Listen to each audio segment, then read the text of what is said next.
Hi, it's Lee from coloringqueen.net, and today I've got a Korean book for you. It is how to colour with some step-by-step instructions. So let's dive in.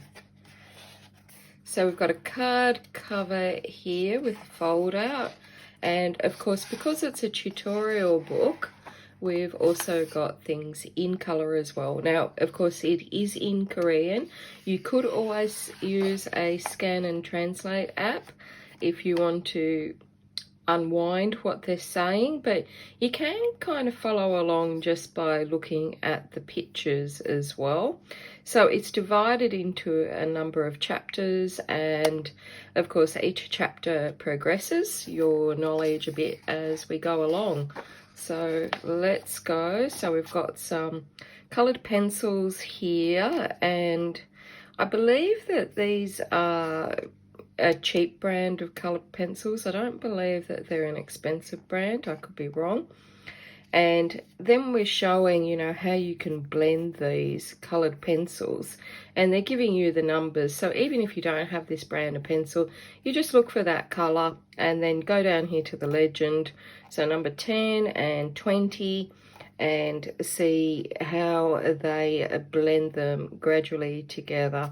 So, and you can kind of follow along here. They've just put the legends here, and you can sort of see 23 and 0, I presume that's a white, and that's just tinting the colour. So you can see first you do colour 1 and then you go over it with this colour. So this doesn't produce the highly blended type of colouring that we'll often see from our great colourists on Instagram. It's more of the sort of colouring like this that you'll also see on Instagram, which is particularly popular with Asian colourists, and I don't mean that in any bad way. It's just a technique that's used very popular in Asian countries from what I can see on Instagram. Now here they are using the Staedtler watercolours, and you can see how they've use different techniques here by holding the pencil flat, by holding the pencil on an angle, and kind of holding it straight up to get more intensity. And so down the bottom is the legend for the colour palette, and as I said, you just use any pencils that you've got to follow along, and we've got arrows directing how to colour this in. So it produces this lovely textured type effect of colouring. So it's not like the highly blended, although you could do that afterwards if you fancy, but it produces this really, it's really beautiful when you see it. I know a lot of people that colour like in Animal Fantasy Season colouring book, one of my favourites. They use this kind of technique, and personally, I don't know why we all didn't use it, because far less blending and mucking around, you get through way more pictures. So see, we're doing rose, and yeah, so I've got some gorgeous images here. And it just shows that, you know, it doesn't have to be so complicated. We don't have to watch hour-long tutorials just to produce beautiful pieces of art.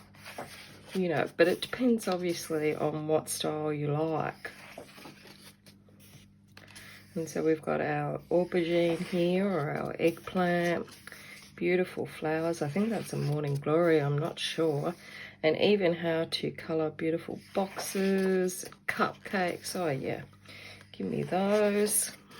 Some chocolates, and of course you could, you know, as I said, just keep blending and layering up your colours if you wanted to. And she's using a bit of tissue here to do the blending. On another one she was using a cotton bud, or as my friends in the US call them, a Q-tip. We've got our asparagus here, and I think this looks really quite realistic. And the leaves with all the different variations, and these gorgeous pansies. So now we're on to chapter 2, and we're doing some scenes. And you can see how she's holding the pencil in different angles to produce these beautiful effects. So lots and lots of detail there. And then these gorgeous images. And on to chapter 3. So here's a quiz. I think I'm going to fail because I don't know what the question is, but there's the answer. And there's the question. And we've got some little samples here where we can colour in.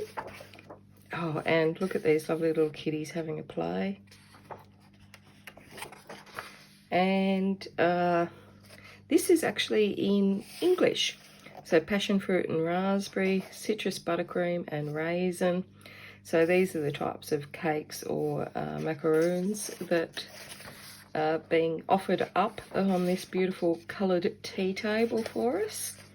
And then we've got our lovely little Christmas scene. Now, chapter 4 is, of course, the illustrations for you to colour in. So now that you've had a practice and you know what you're doing.